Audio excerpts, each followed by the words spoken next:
Hari ini kita hidup di dunia yang katanya modern.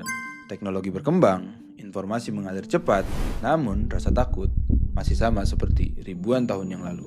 Negara-negara saling mencurigai, militer dipamerkan, senjata diuji, dan aliansi dibentuk.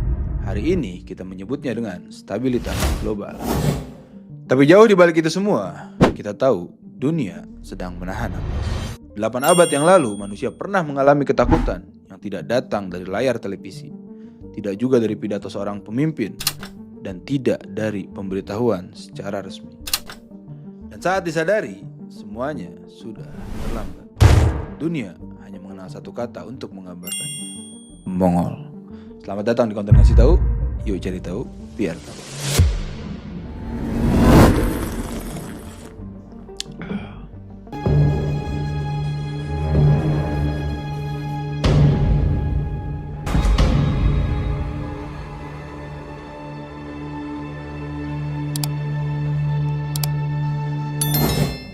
Sebelum abad ke-13, dunia merasa sudah mapan. Tiongkok merasa sebagai pusat peradaban, dunia Islam merasa pusat ilmu, dan Eropa merasa pusat iman. Setiap peradaban merasa unggul, setiap kerajaan merasa aman. Di peta dunia, Asia Tengah hanya dianggap ruang kosong, padang rumput tanpa sejarah, bangsa pengembara tanpa masa depan, dan di mata mereka, Mongol hanya bangsa nomaden yang liar. Tidak menetap berarti tidak beradab. Tak ada yang sadar bahwa di tanah keras itulah manusia paling tangguh di tempat. Sejarah sering kejam dengan yang sombong, dan Mongol adalah hukumannya. Sekitar tahun 1162, di dekat Sungai Onon, lahirlah seorang anak bernama Temujin. Tidak ada tanda ramalan, tidak ada tanda langit terbelah.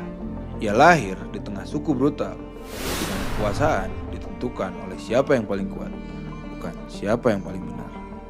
Saat Temujin masih kecil, ayahnya diracun oleh musuh lama.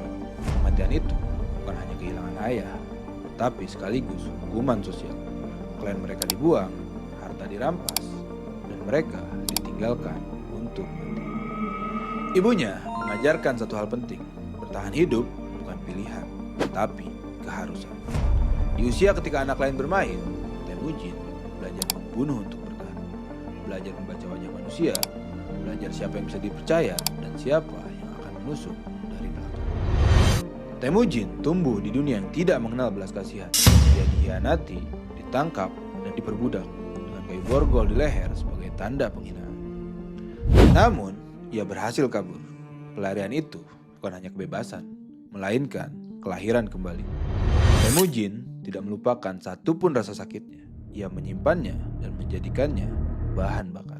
Pelan-pelan, ia mengumpulkan pengikut, bukan karena darah bangsawan, bukan juga karena janji surga, tapi karena satu hal langka: keadilan di dunia yang tidak adil.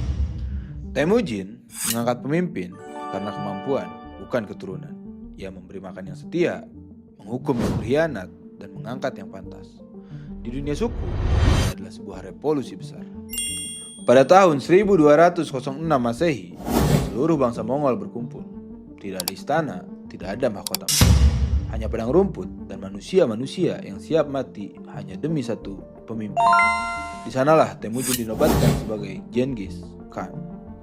Ia tidak menyebut dirinya raja, ia menyebut dirinya penguasa segala yang ada di bawah langit. Dan dunia belum tahu bahwa ini adalah salah satu awal dari mimpi buruk terbesar dalam sejarah.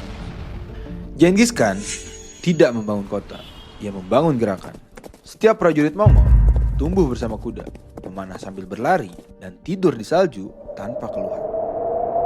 Mereka tidak membawa logistik berat, mereka hidup dari alam dan musuh. Mereka menyerang cepat, menghilang, lalu kembali dari arah yang tak terduga. Tidak ada pasukan yang seperti ini pada saat itu.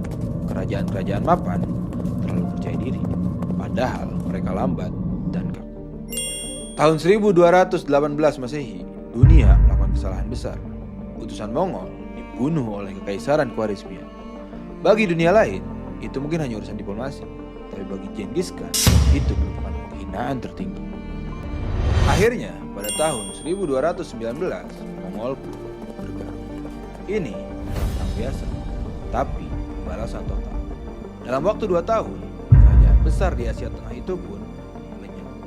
Kota-kota jatuh satu persatu, penduduk dibantai, nama-nama kota hilang dari peta. Sejarawan mencatat ini bukan penaklukan biasa, tapi hancuran psikologis. Mongol tidak membunuh semua orang.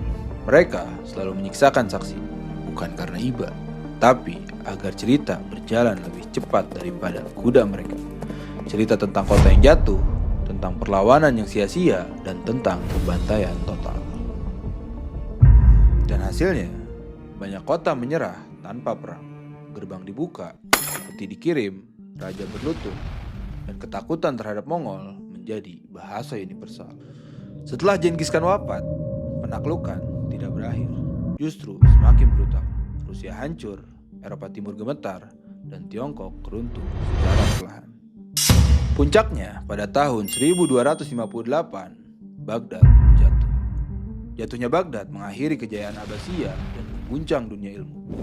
Perpustakaan dibakar, ilmu berabad-abad tenggelam, dan dunia menyadari satu hal pahit: tidak ada tempat yang benar-benar aman. Dan ironisnya, setelah kehancuran besar, datang keteraturan. Jalur perdagangan aman, ilmu pengetahuan menyebar, dan timur barat terhubung. Dunia yang hancur dipaksa terhubung. Sejarawan Jack Weatherford menyebutkan Mongol sebagai bangsa yang menghancurkan dunia lama untuk melahirkan dunia baru. Masalah Mongol bukan kekuatan dari luar, masalahnya adalah skala. Wilayah terlalu luas, budaya terlalu beragam, dan para pemimpin yang saling berebut warisan. Ketakutan tidak cukup untuk menjaga persatuan. Perlahan, kekaisaran terpecah. Mongol tidak runtuh dalam satu hari, tapi memudar secara perlahan. Mongol hampir menguasai dunia dengan kecepatan dan ketakutan. Tapi dunia mengajarkan satu hal penting: kekuasaan tanpa ikatan tidak pernah bertahan lama. Ketakutan mungkin bisa menundukkan dunia, tapi tidak pernah setia. Dan mungkin itulah sebabnya sampai hari ini dunia masih terpecah. Karena dunia tidak diciptakan untuk dipimpin oleh satu rasa takut, melainkan oleh kesepakatan yang jauh lebih sulit: keadilan. Thank you very much, terima kasih banyak buat lu yang udah nonton sampai akhir video. Kalau lu suka video ini jangan lupa pencet like. Dan kalau lu punya saran, komen, masukan atau apapun, lu bisa komen di bawah. Dan jangan lupa pencet subscribe supaya lu gak ketinggalan video-video gue selanjutnya. Sampai ketemu lagi di video selanjutnya. See you.